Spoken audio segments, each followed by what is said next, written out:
Ya, jadi saat ini pemerintah Indonesia berupaya untuk mengembalikan status. Jadi Bapak Menteri Pertanian sudah menandatangani atau sudah membuat surat keputusan terkait dengan peta jalan atau roadmap terkait dengan pembebasan penyakit mulut dan kuku di Indonesia melalui keputusan Menteri Pertanian nomor 285 tahun 2023.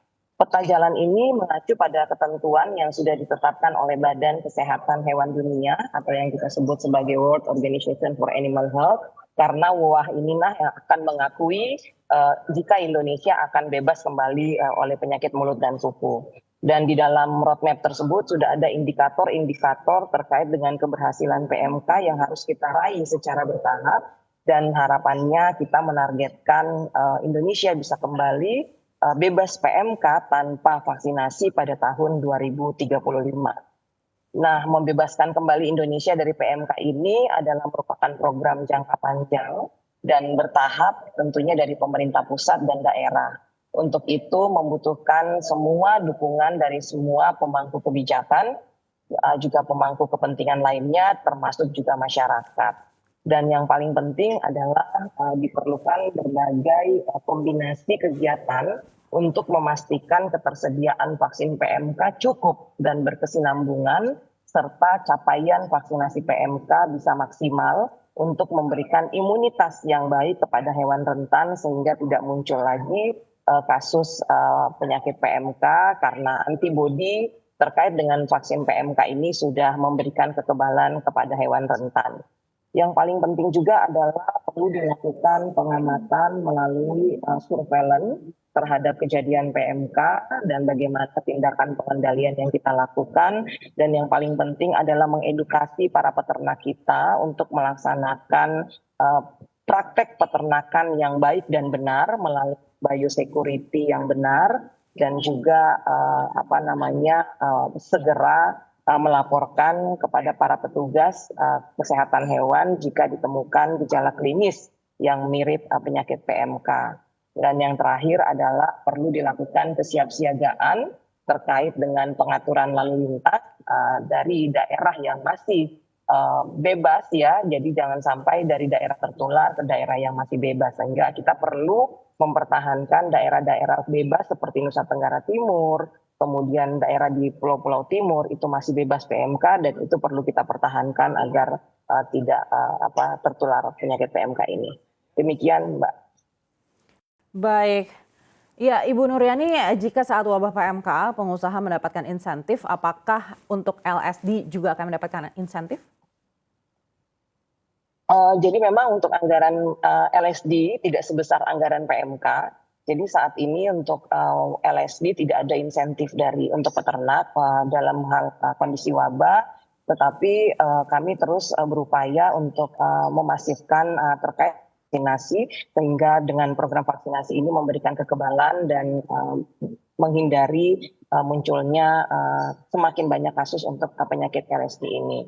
Dan pemerintah juga menyediakan obat-obatan terkait dengan LSD ini, karena sebenarnya untuk LSD dan PMK sendiri itu bisa diobati dengan pemberian obat-obatan, baik itu obat-obatan terkait infeksi sekunder atau obat-obatan suportif untuk memberikan kekebalan tubuh bagi peternak karena sehingga tidak tertular virus ini.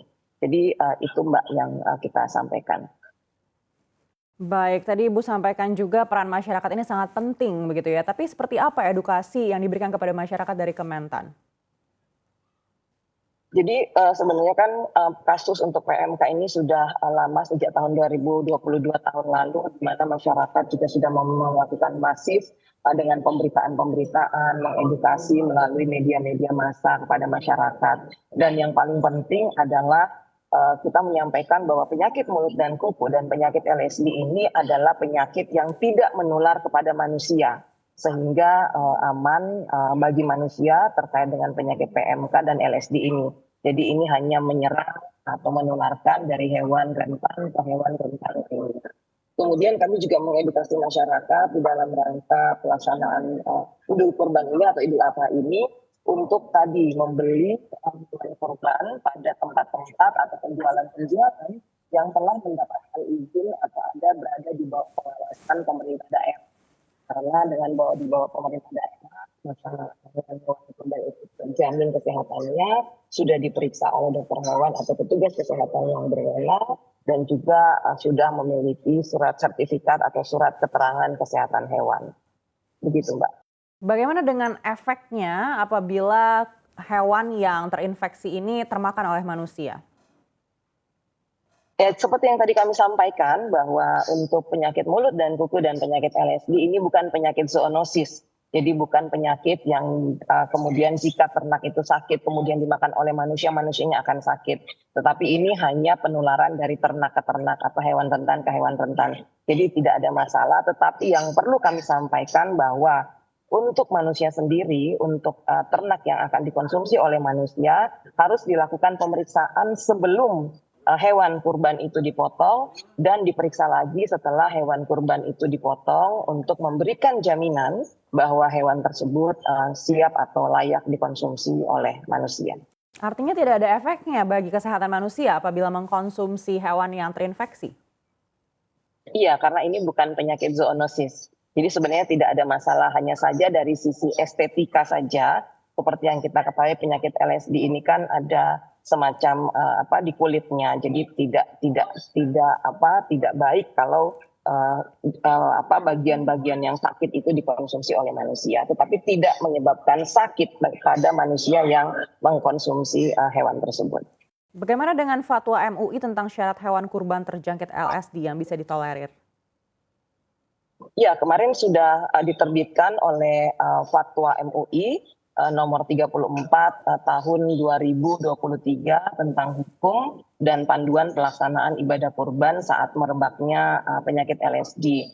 Maka fatwa ini segera sudah didistribusikan kepada dinas yang di provinsi dan maupun kabupaten kota, dan juga melengkapi fatwa-fatwa sebelumnya yang sudah pernah dikeluarkan oleh MUI untuk penyakit PMK sendiri. Dan kami mengharapkan kepada dinas juga untuk segera mensosialisasikan atau mengundang atau membuat pertemuan dengan takmir atau para pengelola pemotong hewan kurban, asosiasi pedagang hewan, serta masyarakat untuk memastikan bahwa hewan sehat dan pemotongan yang benar itu dilakukan pada situasi PMK dan wabah.